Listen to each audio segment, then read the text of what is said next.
Amid a recent uptick in measles cases nationwide, Arizona Governor Doug Ducey said he would not sign any legislation that could increase the number of unvaccinated kids in the state. So far this year, the CDC has confirmed more than 200 cases of measles in 11 states. Arizona is not among them. By comparison, there were 372 cases nationwide last year and 120 cases in all of 2017. In the year 2000, the CDC declared measles eliminated from the U.S. thanks to effective vaccine programs. To protect against measles, mumps, and rubella, the CDC recommends children get 2 doses of the MMR vaccine, first when they're 12 to 15 months old, and again when they're between the ages of 4 and 6.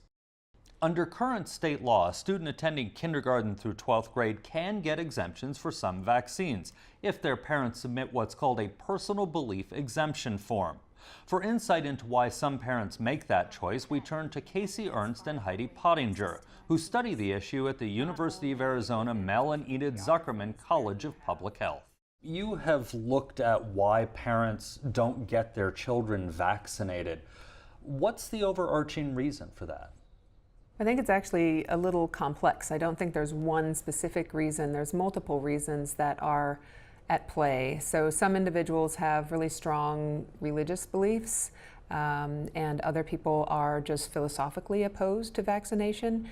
And I think one of the most common and growing concerns is that there are parents who are worried about the safety of vaccines and the safety of their kids when they get vaccines. Is it more common in certain areas, be it rural versus urban or something like that? Yes, so I would say the work that we've done in Arizona has demonstrated that there's really significant clustering, not only within specific geographies where you have high rates in, say, the Scottsdale area or in the Sedona area, but you also have particular schools who have really low vaccination rates. Overall, Arizona actually looks pretty good when you look at our immunization levels.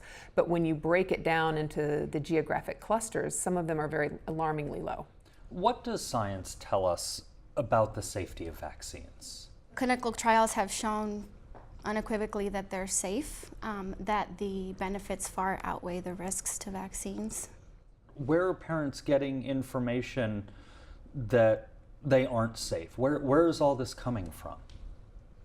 I think it's coming from multiple sources. Yeah. Some of the things that we identified were that if you have social media accounts, there's a lot of information online, and it's presented in a way that sounds somewhat scientific. And so it's very easy for people to be led into misconceptions about vaccines. Now, I do think that we can't undercount that there are some minor or at least really low chance adverse events that do occur with vaccination. But as Heidi indicated, I think overall, overwhelmingly, the evidence says that vaccination is better for your children, it's healthier for your children than choosing not to vaccinate. Heidi, can you talk about if a single child in a classroom, be it your kid's classroom, somebody else's kid's classroom, isn't vaccinated, what the risk factor is for all the other kids in that classroom? It depends on what the immunization rate is for that child's environment. So we talk about immunity thresholds, and what that means is for a particular vaccine, you want to make sure that a certain percentage of children are vaccinated in order to protect those who cannot be vaccinated.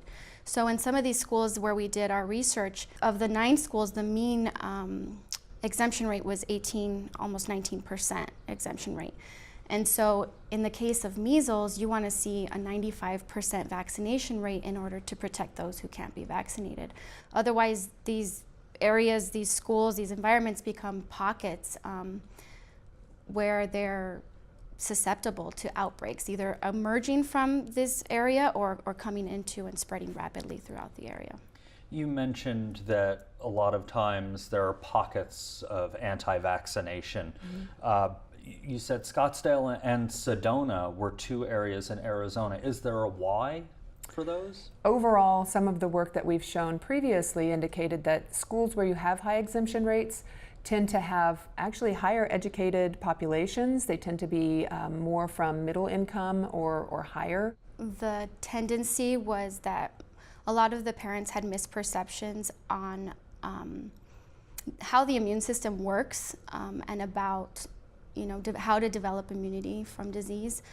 There was a tendency to believe that immunity through natural infection was better than immunity through vaccination. What's the best way to talk with them so they're not necessarily villainized and shut down, but they still get some messaging? Yeah. I think that's a great question, and it's what the public health interventions that we need to tailor for specific schools and regions with high exemption rates really need to focus on. And really it's about showing them and telling them we're all in this together, and coming at it from a place of compassion and knowing that they're doing what's in their child's best interest, what they believe is in their child's best interest. So if you can show them that you're here to help them.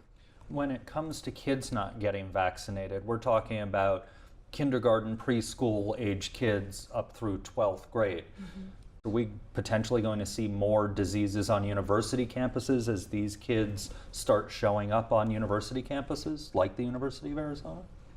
I mean, I think that's a real it's a real probability if the cohorts move through and they don't get vaccinated as they age into adulthood. So I think there's been some attention surrounding children trying to advocate for having the ability to get themselves vaccinated, even without parental consent. And so I think that's sort of a push and pull where we may see some increases in adult vaccination uptake in response to that. In fact, I was one of those students. Were you? Yeah.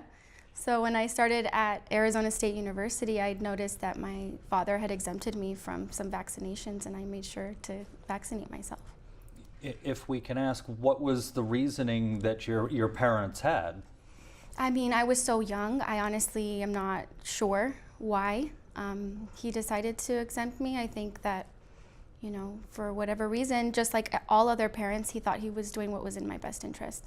And as I grew older and I learned the science and the data and the evidence, I wanted to protect myself. And now you're studying it. Yeah, and I've been studying it for several years. It's really come full circle. Yeah, it has. All right, well, thank you so much for sitting down with us. Thank you.